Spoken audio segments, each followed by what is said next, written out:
Hello, everyone. You're very welcome to our third webinar in our series of 8 lunchtime webinars on green transition. So this webinar is on green finance, financing a sustainable transition.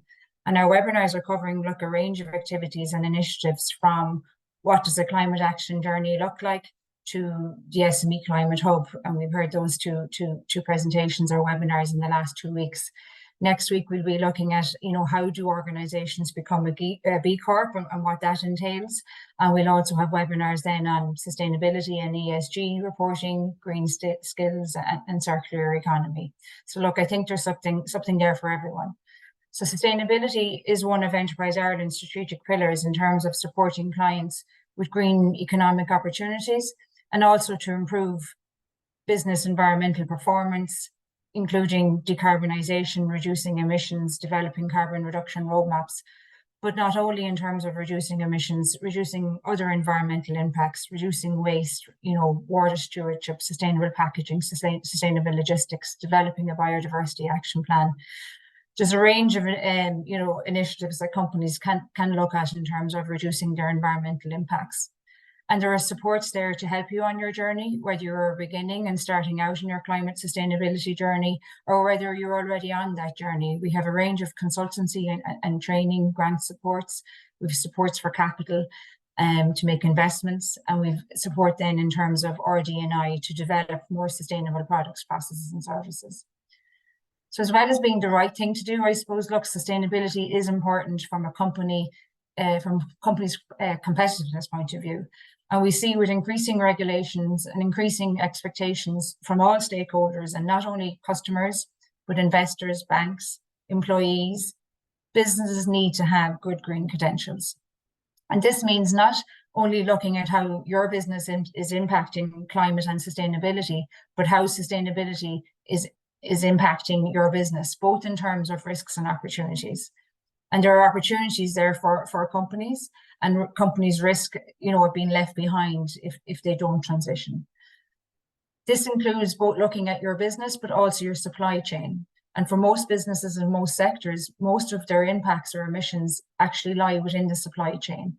And we see a lot of, large organizations and public sector bodies now looking to their suppliers in terms of their green credentials. So if you were supplying a product or a service into a large organization or to a public or a private sector organization, you will most likely already have been asked about your green credentials, what are your carbon reduction plans, what are your sustainability plans. But if you haven't been asked, you will be asked soon. So you might be supplying into another company who's supplying into the corporate, so you mightn't be seeing this yet, but we are seeing evidence of this from all our client companies across all sectors. And I suppose, it's important just to flag today that, this week is the United Nations Sustainable Development Goals, Global Goals Week, and Ireland, along with nearly 200 countries, signed up to 17 Sustainable Development Goals in 2015. And these goals include 169 sustainable development targets to be achieved by 2030. We are now at that halfway point, and as announced by our Taoiseach, Leo Varadkar, on Monday, globally, we have only achieved about 15% of those goals so far.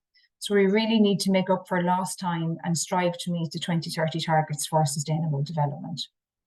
Next week is Ireland's Sustainable Development Week, and you will see events happening across the country highlighting and promoting sustainable development.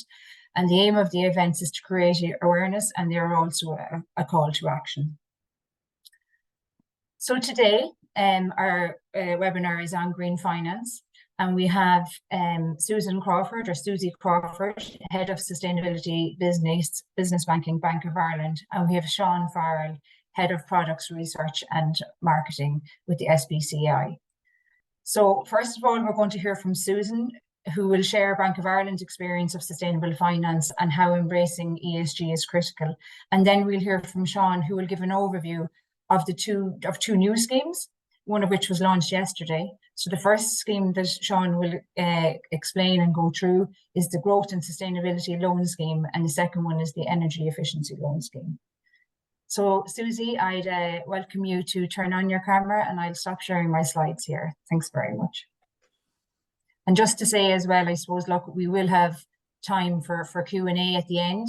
So during the webinar this afternoon, please input any questions or comments that you might have, and we'll hopefully have time at the end to address those. Thanks, Susie. I'll hand over to you.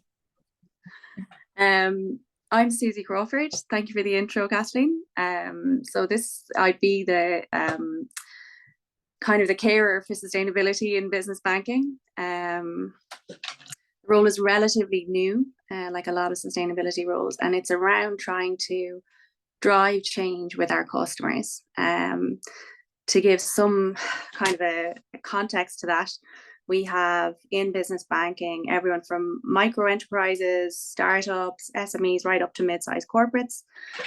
And really, it's an enormous challenge. There's 280,000 customers there, and it's about getting all of those 280,000 to start on the journey, or if they're on their journey, to keep making progress in the green transition. It's a challenge I know well. Don't know if there's anyone from Cairn Homes listening, which is where I worked looking after ESG strategy and to some extent implementation. So I do know the difficulty, I do know the challenge, and I've been there. So anything I say is with empathy, and also for the smaller guys, the subcontractors and the suppliers I would have met when I worked in Cairn. I got a real sense of what the challenge is like for smaller companies. So without further ado, to give everyone an overview, what I'd like to cover is probably reiterating some of what Kathleen just said around now is the time to take action, and just looking at some of the factors that have brought sustainability more to the fore of everyone's minds in the last number of years. Secondly, embracing ESG is critical. So number one, this is about kind of myth busting this idea that ESG only matters for the larger corporates, that it's not a mid-sized or an SME problem, but it's an everyone problem. And just to go over that, then look at sustainable finance itself, some of the definitions, some of the types of things, loans and grants that are available, and then some case studies. So these aren't designed to be lifted verbatim and for somebody to say, oh, that's exactly the same as what I need and do that. It's more to help people, like every business, every sector, every scale of an entity, they're all going to be different. It creates a lot of diversity. So these are 3 case studies just to help everybody to sort of think laterally, think, oh, I wonder how I might use that or something similar to that in what you're doing yourself. And then lastly, some top tips. So these are, again, from a place of empathy, from someone who went through the journey, from kind of a loose CSR agenda right up to really structured, targeted, how do we get there and how do we keep making progress year on year. So there's no time to waste. It's really important for everyone to be aware that the landscape is changing rapidly. So it's not just that sustainability is gaining prominence, it's that that's accelerating. You know, it seems like every week there's new legislation either being rolled out or being discussed or proposed at EU level, and it's all kind of accelerating. So we also have then kind of local reminders day in, day out, this wetter, warmer and wilder, and then, you know, we had heat waves across Europe over the summer. There's lots of these markers that just keep bringing it up and up and up, and there's a reason for that. And 3 key things I would draw your attention to are targets, reporting and risk. Targets, again, reiterating what Kathleen was saying, targets are there at a national level for emissions reductions, for an increase in the use of renewables. There are corporates setting science-based targets under the SBTi.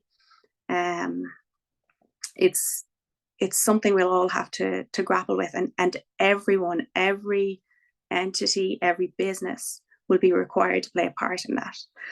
Secondly, reporting, the Corporate Sustainability Reporting Directive. There will be a follow-on webinar that deals with reporting, so I won't go into an enormous amount of detail, but just to say it's shaping the conversation, and everyone needs to be cognizant of either you'll be one of the 40,000 companies that are being brought under this directive that wasn't previously within the existing structure, or you may be a smaller company that's within the supply chain of one of those corporates.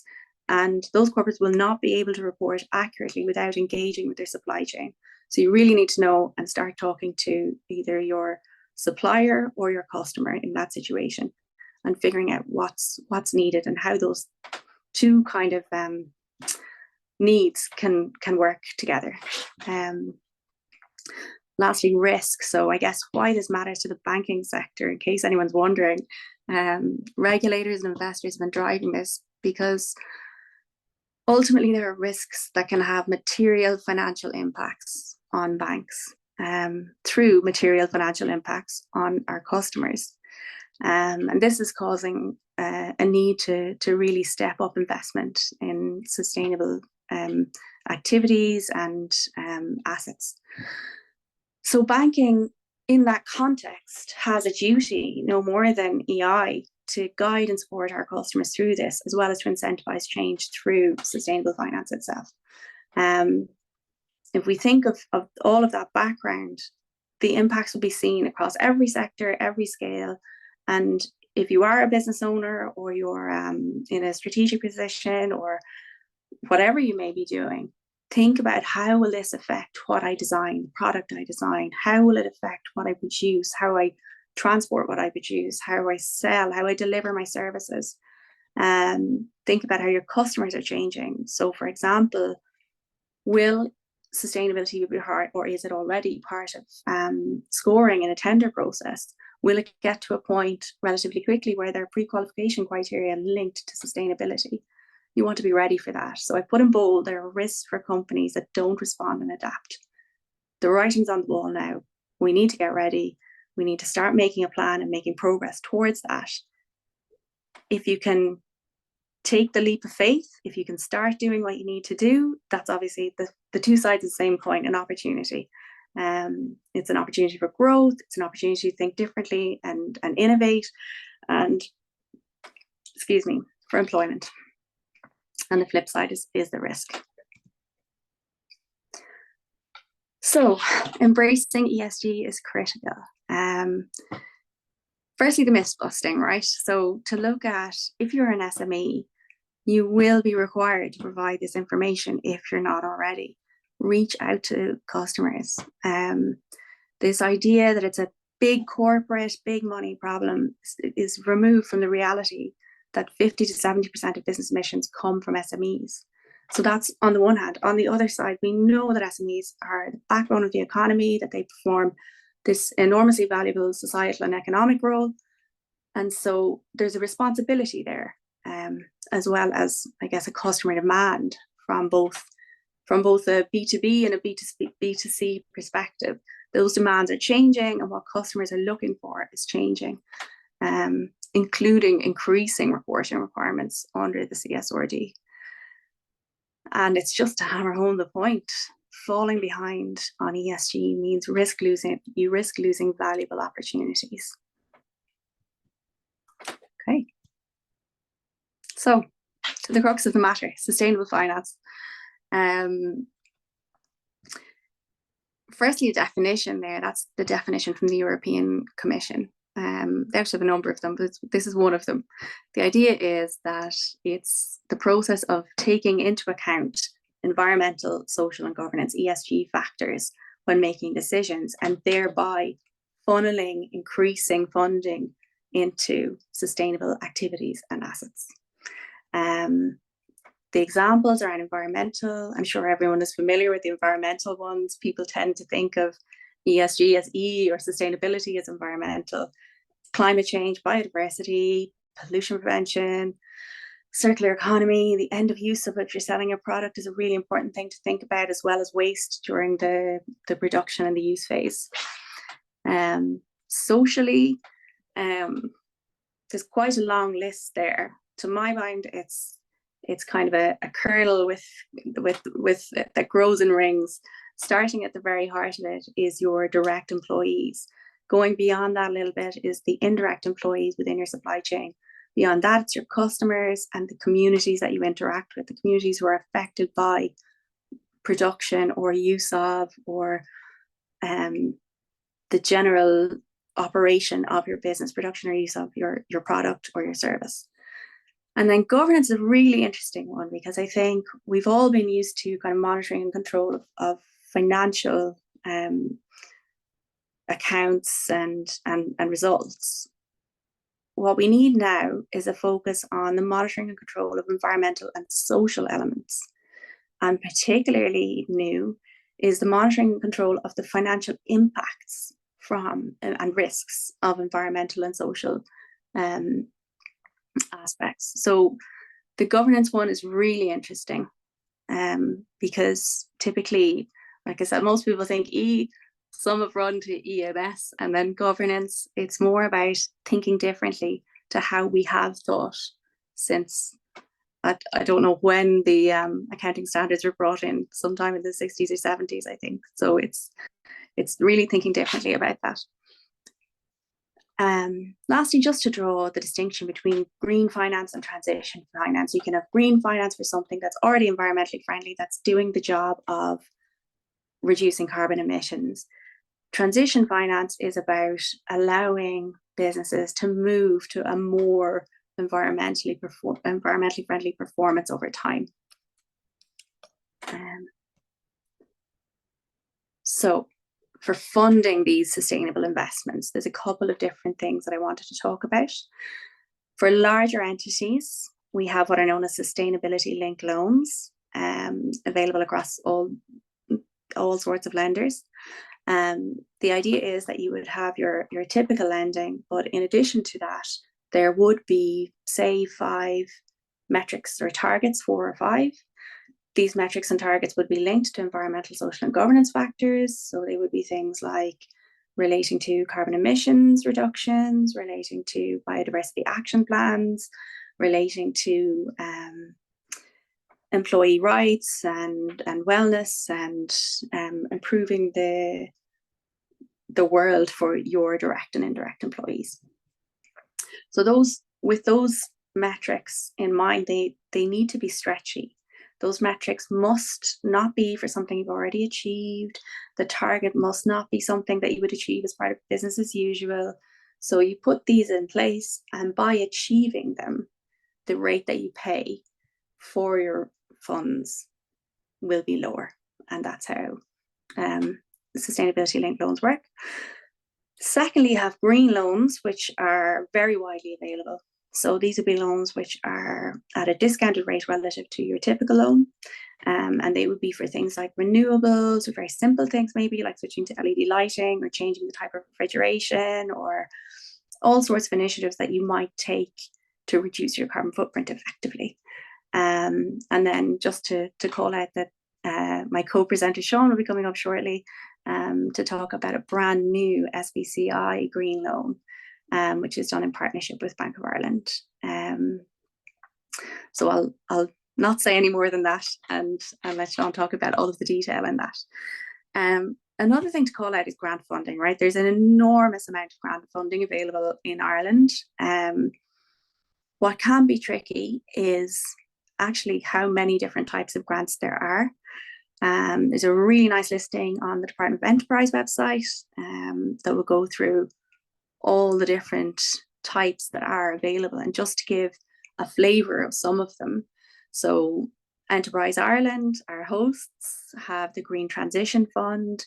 That is a range of supports, from like a climate action voucher to help source a consultant to guide you on your initial planning. There's more on capability building, investment, and so on. There's a range of different supports available there from Enterprise Ireland, and more, in fact. If you wanted to go for training for colleagues, some, as I said, it's available through EI, but there's also the Energy Academy if you want an online platform. It's really easy to access, and they're really really simple, really nicely laid out. And then there's more through the LEOs. And then lastly, just to call out the SEAI Exceed grant. These are really chunky grants available for changes in design and installation of energy saving activities for buildings. So there's lots there. The idea is there's grant funding, and that should be coupled with maybe loans or sustainability linked loans a mix is a good idea, and it's a really nice way to, if you can get the first bit of grant funding to help you to plot your plan, and then everything else will seem easier, I think, after that. So then, I guess all of that was quite academic, so it's probably easier to excuse me, get your head around if you think about some of the examples that we might have seen. I think there's quite a lot on this slide, so I'm going to step away from the content of the slide and just talk to the simple fact of what was done here. An investment was made to change the type of refrigeration from open door to closed door, with a resulting massive 27% reduction in the energy demand. And when you make a change like that, it's not just that you reduce your energy demand and you reduce your emissions, you reduce your costs. And a lot of times it's worth remembering that if you're maybe hesitant about what am I going to do, think of the ones that are beneficial from a couple of different perspectives and go for those first, and it'll help in formulating the plan. Like I said, these are not, these case studies aren't designed to be instructive, because I'm conscious that there is, I think someone said maybe 140, 150 people listening, and your own industry, your own entity will have a completely different point of view. These are more to encourage sort of lateral thinking around what you might be able to do. Okay. And the same for these two following case studies. Number one, fruit and vegetable growers. A group of customers came together and set up what was effectively a co-op. Between them, they had more power, more know-how, and they were able to kind of take effect that was more than the sum of the parts, and access an EU grant. So where the sustainable finance comes in here, the grant as good as covered 80% of the investment. However, this group needed to have purchased the equipment for the grant to be drawn down. So where sustainable finance can come in is providing that bridging loan to say, okay, it appears everything is in order, a bank can provide the funding up until the date that the grant is drawn down, and then that pays back the loan. I'm just going to have a sip before I move on to hospitality. This is a really interesting case study. So a hotel took advantage of the local environmental circumstances. Effectively, they are close to a waterfall, and so there's quite a lot of movement in the water, and so they invested in a hydroelectric turbine, and almost all of the electricity demand is met through this technology. So obviously that would have an enormous benefit in terms of costs, but it also created a sort of greener image, and it showed that they were innovative, and it's just it's an interesting thing for their customers, as well as very beneficial. I think I'm running low on time, so I won't go through it. There's a huge amount that hospitality can do to make change. But those 5 bullet points don't even cover the half of it. The point being, making a small change or making a big change is not the end of the road. ESG isn't a great, we've done it, walk away from this now, boxed off, unfortunately, or maybe it's good for everyone that we have to keep pushing boundaries, keep thinking of the ways to improve all the time. And sustainable finance can incentivize that transition as it evolves. So, to the top tips. Now, these are, as I said, from a place of empathy, from people who are at the very start of that journey, to those businesses who've really already put in the hard yards. First of all, seek advice and work together. There are loads of industry bodies, there's plenty of private consultants, lots and lots of ways to access the information that you need. And also ask your bank, if you have a relationship manager, or you can talk to your local branch, they can help hopefully put you in touch with someone like myself, potentially, to help guide you on your journey. So seek the advice that's there. There's absolutely loads of it. And because a bit of knowledge and experience has been built up, particularly over the last 5 years, it is available. Secondly, check out the incentives for change. Just kind of referring back to there is sustainable finance, there are lots and lots of grants. You don't have to go to the expense without there being an incentive to do so. And there will be more in line with the Climate Action Plan. Once you have those, think about, have a strategy. If you have a sort of a scattergun approach, or if you kind of direct your resources to the first thing that you think makes sense, it may not be to the good in the end. It is obviously, as with most things in life, better to plot out where you are now, where you want to get to, and what are the best things based on your impacts and your risks to get you there. And for that, I'm just calling out the Government Climate Toolkit for Business is a really great resource. Engage your supply chain early. So start as soon as you can if you're a larger entity. Bring ESG into meetings on other topics. Bring it into procurement, bring it into your relationship meetings. Start signaling that this is something that matters, and then gradually bring up the temperature. So go back again and say, okay, this matters to us. Ask for voluntary information, then start mandating it, and then as it goes, you can get to the point where, you know, we're talking about those tender scoring and pre-qualification criteria. If you're on the other side, I guess if you're within the supply chain, then it's obviously the onus is on you to really think about what your customer needs and even go to them. You know, it's not always the case that the customer is coming to you. Be prepared for it. Have something ready for them. Impress them. And lastly, do not wait for the legislation. Don't wait for policy certainty. As I said in the beginning, the writing's on the wall now. If you are taking a deep breath and seeing what's happening, which we all can, we can see the direction of travel for the legislation. Don't wait until it's locked down and this is absolutely what you need to do next, because that won't give you any advantage. If you move first, if you're prepared, if you know what's happening, you'll have an advantage. And that's it from me. Thank you. Thanks, Susie.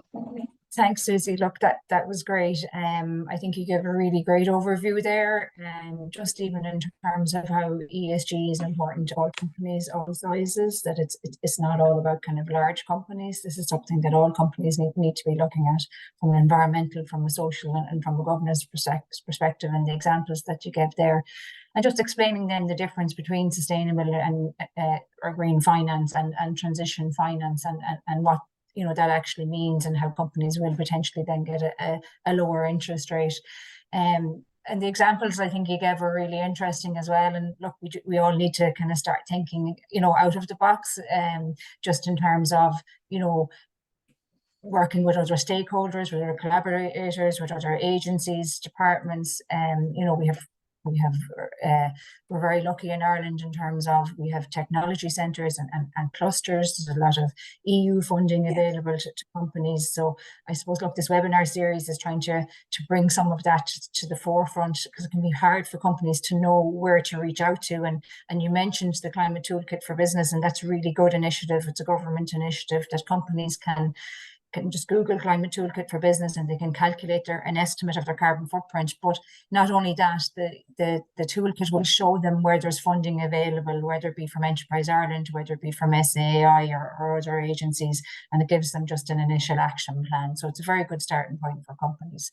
I liked your tips at the end. I think it's really important in terms of just, you know, to start now, to not to delay. And I suppose, look, that's the message that we want to get across to our client companies, and companies that are online today, and they're working with the local enterprise office or with IDA or ODOS. You know, the agencies are here to support you, and we have a range of supports and expertise to help you on your journey. So look, thanks very much for that. We'll have time for questions and answers after Sean's presentation, so I'll ask you to come back then, Susie. But for now, I'd just like to introduce Sean Farrell and from SBCI, and Sean is going to talk about two initiatives, the Energy Efficiency Loan Scheme, and a new scheme that was just launched there yesterday. So Sean, I'll hand over to you. Thank you. Okay, thank you, Kathleen. Hopefully I can be heard by everybody. And good afternoon to one and all. So my name is Sean Farrell. I'm the Head of Product Development and Marketing with the SBCI. And I also have a few slides that hopefully will share for me, okay? Kathleen, please jump in if that's not visible for everybody. But enough that everybody can see the slide. So just in the time that we have available to us today, I hope and expect that the SBCI will be known to some, but perhaps not all on this call. So I'm going to give a very quick overview as to who we are. I'm going to then, to complement the updates and the advice that was provided by Susie previously, speak about two specific supports that we have in the marketplace currently that will hopefully be of benefit to everybody on this call if they're considering making some of the investments that can contribute towards sustainability and to help your cash flow as you look to do that. And perhaps as a takeaway, there's some frequently asked questions that we can get into depending on the time we have available to us, or perhaps share afterwards in terms of an overall slide deck. But just at the outset to say that the SBCI, similar to Enterprise Ireland, we're a state agency, and we're owned by the Department of Finance, set up back in 2014. And our priority is to be able to support growth and the transition to sustainability. And when we do that by way of driving competition and enabling innovation, and ultimately trying to improve access to finance in the Irish credit market for businesses like all of you on this call. 3 objectives, and bang smack in the middle is promoting sustainability. So in terms of the temperature and the policy priority at a European level and at a national level, and we're a policy delivery agency, promoting sustainability is at the center of what we do. We also want to increase access to finance. We want to enable SMEs to grow and prosper. We want to do that sustainably. Some of the benefits of a loan scheme that you can access from the SBCI are around promoting that access to finance, encouraging recovery and growth.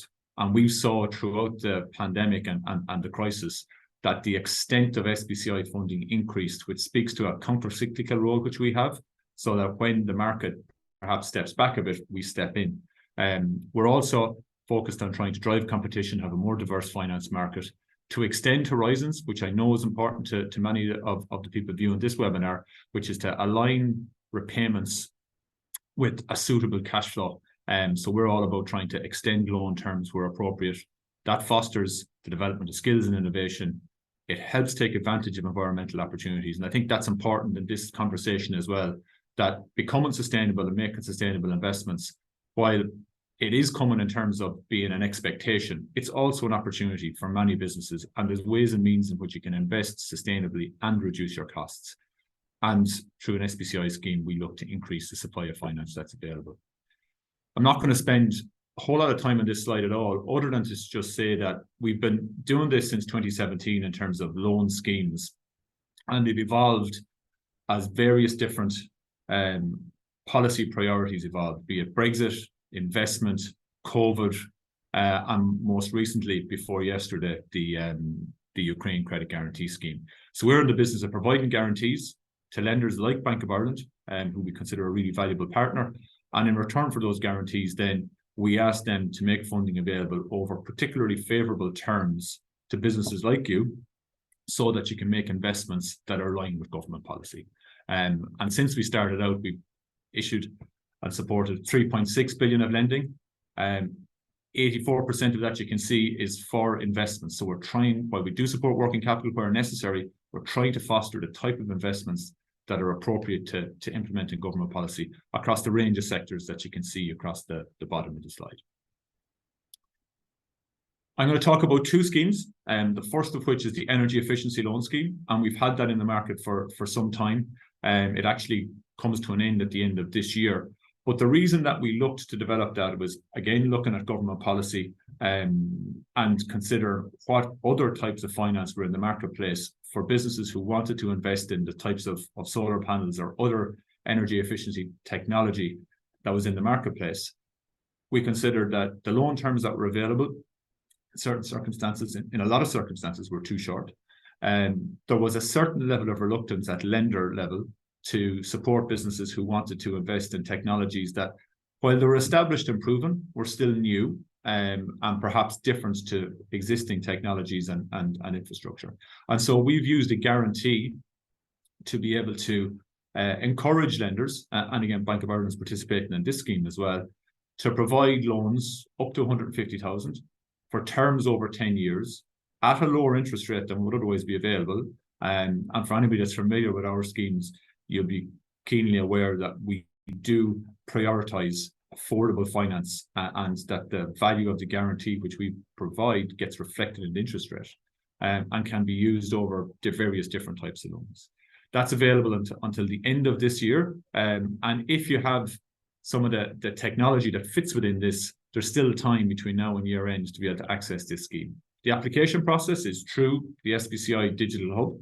And I need to give us a little bit of information about your business. We make that fairly straightforward by way of NACE codes. This scheme is built on the EEE register, which is a national register of energy efficient products. And on the basis of that product sitting on that register, then it's eligible for funding under this scheme. And then we ask for some details just around your company. Some of the types of technologies that you can invest in, some of them were mentioned on Susie's slides earlier. So lighting, heating, electricity provision, more energy efficient motors and drives, building control systems. There's a very broad church of types of technologies that can be invested in here. And the lenders that are participating are on the bottom. So Bank of Ireland included, as our AIB, Capital Flow, Flexco, and Finance Ireland. And that's a feature of our mandate within the SBCI, is to support a broad range of lenders and to encourage both banks and non-banks who are also transacting with lots of businesses to be able to provide the funding that's needed to address the challenge that we have in terms of meeting our climate goals. Kathleen and Susie also mentioned the fact that we've launched a new scheme, which we've done with Bank of Ireland yesterday, and we look forward to bringing further lenders on in the next couple of months, which is our Growth and Sustainability Loan Scheme. Many of you on the call will be familiar with the Future Growth Loan Scheme, which we launched back in 2019, which was very successful and promoted long-term investments, so loan terms of up to 10 years. Well, the Growth and Sustainability Scheme takes the learnings from that, takes the benefits from it, and has a renewed focus on sustainability. So it's again a long-term scheme with 500 million euros of discounted, and again, there will be an interest rate reduction in this scheme, discounted medium to long-term loans. So from 7 years to 10 years. It's available to all SMEs and small mid-caps, and farmers and fishers, primary producers are eligible to be benefit under the scheme as well. Supported by government funding and very clearly aligned with policy. So the Climate Action Plan informs this scheme as well. And it's going to be distributed through our on-lender network. One of the points I should have made perhaps at the outset is that we within the SBCI ourselves don't lend directly to business, but we facilitate that lending through our network of partner on-lenders, Bank of Ireland being one, and Bank of Ireland being the one that launched first with this scheme yesterday. Ultimately, what we do is we're able to use funding from the Department of Agriculture, Department of Enterprise, and we partner with the European stakeholders, so the EIB and the EIF, and using national funding, negotiate a guarantee with Europe, and in return for that guarantee, that's what we provide through to the participating lenders, and that then encourages them to be able to make a loan scheme available with the features that you're looking at in the slide now. So loan amounts from 25,000 up to 3 million euros, from terms up to 10 years, so 7 to 10 years. I know this next point is really important to many of you, and that all funding under the scheme up to 500,000 euros is available without the requirement for any guarantees. So no security, no personal guarantees once the loan amount is under 500,000 euro. And above that, then at the discretion of the lender. And we have seen circumstances where loan amounts above that don't always require security. But at that point, that is up to the lender in question. Loan purposes, which I'll get into in a little bit more detail in a few minutes, are for either enterprise growth and resilience or climate action and environmental sustainability. And because of the policy priority that we're all trying to achieve in terms of driving climate action and improving environmental sustainability, we're actually leading with those loan purposes with this scheme in the first instance. So we've launched yesterday with a focus on climate action and environmental sustainability.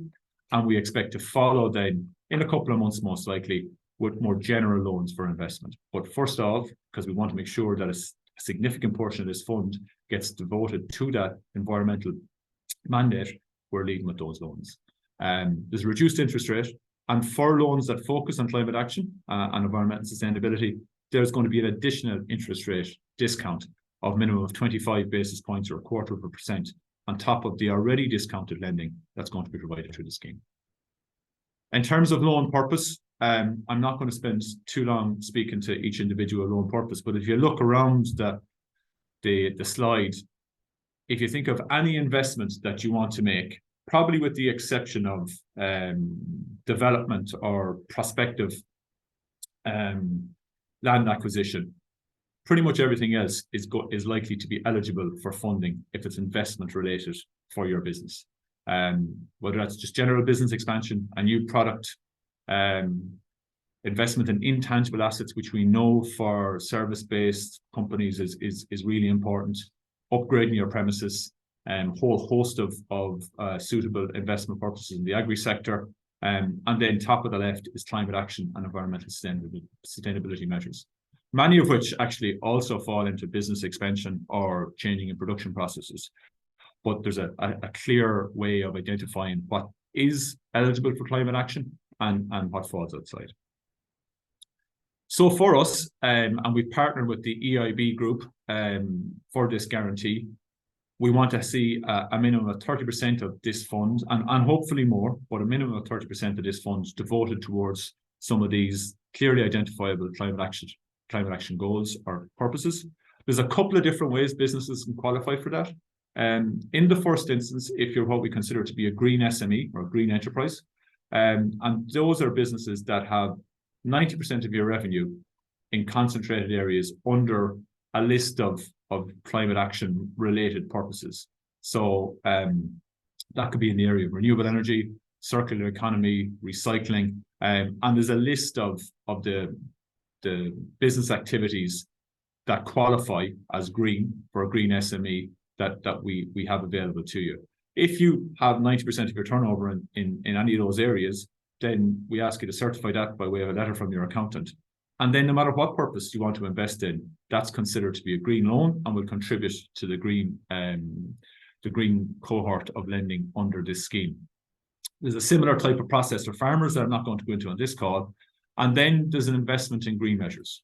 So any business, regardless of whether your main concentration is on some of the circular economy or energy efficiency type focuses, any business that's making an investment in some of the measures that I'm going to speak to in a couple of minutes, like insulation, replacing your windows, upgrading your buildings, electric vehicle charging points, upgrading your boiler, and I'll show an example of how that's done in a moment. All of those types of measures, many of which will actually improve and increase your bottom line because you become more financially efficient as well as energy efficient, are eligible under the scheme. So that's the list of measures. I've spoken to these. I'm not going to go through them again. They'll be in the deck, which we were very happy to circulate afterwards. In terms of how to apply, it's very straightforward. You come to the SBCI's website, so our hub. Some of the information that you're going to need is the sector that you're in. And again, it's similar to the previous scheme. We'll give you a list of businesses, and from that you can identify the appropriate LACE code. The next point is a high-level description of the project that you're going to undertake. So whatever that is, just to explain that to us, and we then keep that on file. And that's important for us to be able to have a record of the various different types of investments that are being made. And if you're that green enterprise, you need to be able to provide a certification from your accountant. And again, that's listed on the slide. In terms of the application process, you come to our hub. That's a picture, just a screen grab from the hub. You fill out some of the points that I've spoken to already. And then we'll ask you to click on a link that will bring you through to the Green Checker. So the Green Checker has been developed in conjunction with the EIB's advisory team. And hopefully that link has worked, and we're in the Green Checker website now. So this is something that we've developed in conjunction with EIB. The measures that are on here are proven from their perspective to be eligible to be considered green and sustainable. And so as a result of that, that whole idea of making the right investments that contributes towards our targets is catered for. I'm going to spend just a minute going through an assessment as to how a business could look to do this. All the various different sectors and types of investments that you might want to make are listed here. So the agri sector is here, energy efficiency in buildings. So whether that's insulation, roof, walls, replacing windows, upgrading your buildings. So automation control, CHP, new electric water pump for heating. That's all eligible for the discounted rate and to be funded through the scheme. I'm just going to take the example of a boiler replacement, which will hopefully work for us. And if this is something that you're considering doing as part of an overall retrofit or improving your building, maybe in conjunction with one of the grants that Susie spoke about earlier, is a fairly straightforward process. So in this case, we'll assume that it's a commercial building, that the energy source that is in the building currently is fuel oil, and that you're now moving towards a heat pump. So electricity is going to be the primary source of fuel for the new system. Energy efficiency class we list in a minute. And to be considered green for the EIB status and for this scheme, then only systems of boilers that are in the top 2 tiers here, so AA plus, will actually be eligible. Over on the right hand side, you'll see the calculations working in the background as to see, is this eligible, isn't it eligible? We'll say it's a multi-story building. I'm going to make an assumption that it's 1,000 square meters. And yet on the right hand side of the page, it's not qualifying as green. And the reason for that is because down here we need to clarify that not every type of electricity heater or heating system is going to work. It needs to be low temperature heat pump, which the majority of people would be installing. And in that case, then that means that this is a suitable investment for funding under the scheme. You can put in the cost if you wish. It's not obligatory, and any comment that you want. Once you've done that, click on this button here, which hopefully will work. It brings us out to a summary of the measure that you want to invest in. And if there's a couple of things that you want to do as part of an overall upgrade, so maybe this is accompanied by insulation, it could be accompanied by in replacing windows. There's some details around those types of investments that you need to add in, and you can do that by adding a measure. And then what you do is you send those results to the SBCI by clicking on that button, or you download the Green Checker results, and you can do both. And if you do that, you get a PDF that I won't do now, so it'll probably just change the screen. But that PDF is available to you, and within that you'll see the estimated energy savings by making this investment. So that's how it works. We have that detail then on our hub. We know that that's going to be a green investment, and you then bring that to the bank. In this case, for now, Bank of Ireland, but there will be other lenders that will join the scheme. And when they access your details in our hub, they'll see that you're eligible for a green loan under this scheme. So back to the slides. The FAQs, I think Kathleen maybe jump in terms of time. We probably don't have a whole lot of time to go through this, but some of the questions that we've been asked in the past is how long a code remains valid for. Can it be used more than once? If you have 2 loans with different lenders, can both be unsecured? And the answer to that question is yes. And then there's some other questions about registered and operating in Ireland. What does that mean? And some other FAQs. But I think probably the best use of our time is to share them with people who are on the call afterwards. So happy to take any questions. And I'd encourage everybody that we launched yesterday. Please do come onto our website, sbci.gov.ie. Have a look at what's eligible. You will be surprised at how much is eligible under the green and sustainable banner. And also to say that more general loans for more general investment, which might not necessarily be green, but will be strategic in terms of your own business plans, will be made available. We expect that's going to be closer to the end of the year. But the overall 500 million euro fund covers both these types of loans and more general investment. So I'll leave it at that for now, and happy to take any questions that might arise. Great, thanks, Sean. Look, I'm sure that we have a few questions coming in, and I'm sure people will be checking out the website as well for more information. But that was a really great overview, and it was good to see just the worked example as well. So look, thanks for doing that. And I suppose, look, the energy efficiency loan scheme, as you mentioned, is there until the end of the year. So for people to keep that in mind. But absolutely, companies are going to be developing their carbon reduction roadmaps. They're looking at kind of capital investments, so it's to take into account the loans that are available, the grants that are available when they're looking at the total cost and return of investment with that. So look, I'll just go to the questions, I suppose. Look, that's probably the handiest. Some good questions in there, yeah. And Susan is still here as well. So I think a lot of them might apply for you, Sean. So the first question was in relation to sharing the slides. We will share the slides after today's webinar. But we have a question then in terms of, does the 90% of revenue from climate-related businesses activities follow the climate objectives under the EU taxonomy, or perhaps there's another way that you're using to measure that, or how do you account for it? So the yes is the answer to that question. However, this and that question relates to the 90% of revenue, but I might answer that question in a more general way about the overall scheme, and that extends to the actual investments themselves as well. So we've worked with EIB, European Investment Bank, and they take their mandate from the Commission in terms of what's suitable to be considered as eligible for green or for climate-related activities. It's not a direct lift and drop from the EU taxonomy, I would say, but the measures that are in there are very much aligned with what is spoken to in the taxonomy. Like Susie said, that the level of regulation is coming down the track for lots of SMEs. But as things stand right now, the SMEs, as far as I'm aware anyway, are not subject to the taxonomy itself, and it'll be some time before they are. So rather than this being, as I said, a direct lift and drop, it's more that it's very much aligned with the taxonomy and the direction in which the taxonomy is going to be traveling. That probably links to the second question or one other question around the 90%. And the accountant, did I pick that up?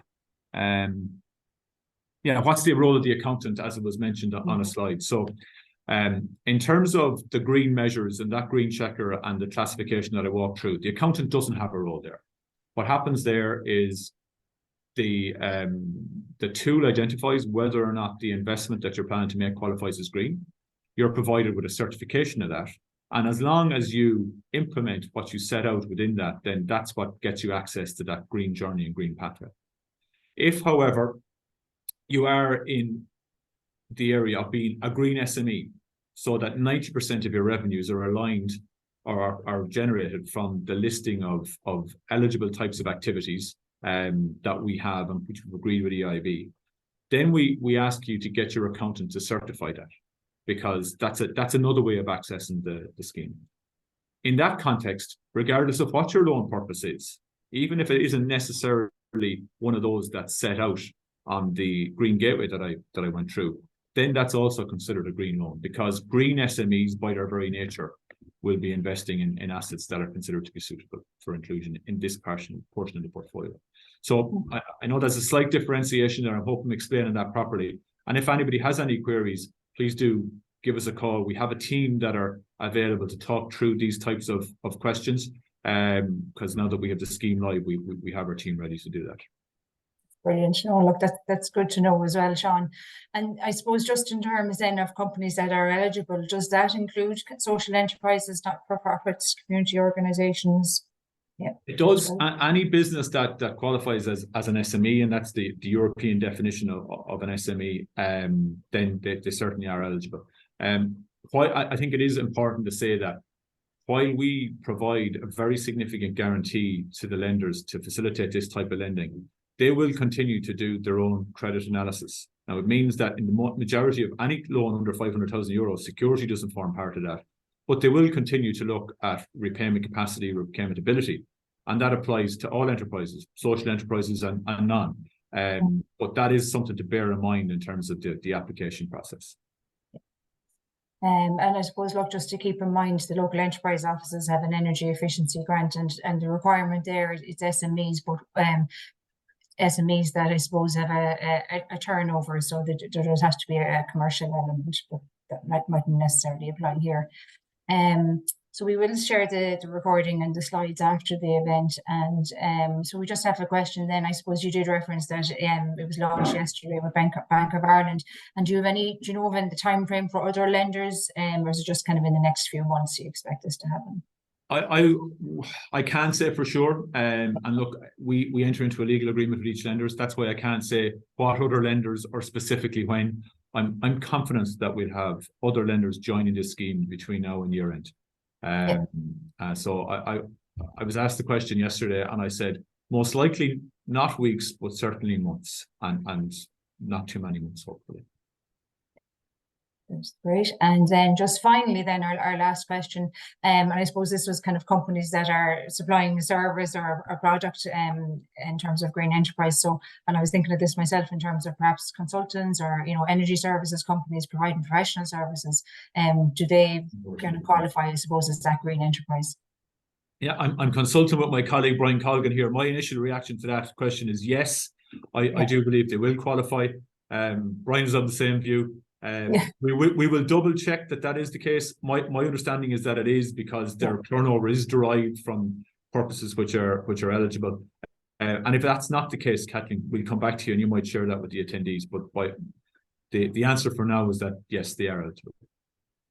Perfect. Yeah, look, that's brilliant. And look, thanks very much. All the questions this afternoon were for you, Sean, but they'll actually apply to Bank of Ireland since you're involved in obviously launching this yesterday. So look, I suppose I'd just like to thank you both for presenting today and taking the time out. We will be, you know, sharing the recording and the slides. It'll be saved on our website for people that weren't able to attend today. And I think there will be a lot of interest in it as companies are looking to, you know, implement the actions and the opportunities that they've identified now for becoming more sustainable and more energy efficient and reducing emissions.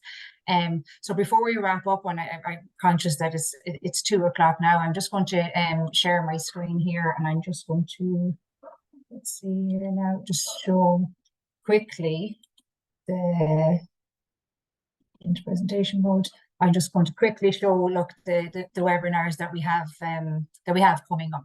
So we had green financing today. Next week on Tuesday, so it won't be on Wednesday, it'll be on Tuesday. We have our B Corp webinar, and this webinar will focus on what B Corp is, the purpose of the movement, how to certify your business, and why it makes business sense then for companies to certify to B Corp. And we hear, you know, interesting insights then from 2 companies that are already on this journey, Strong Roots and Urban Volt.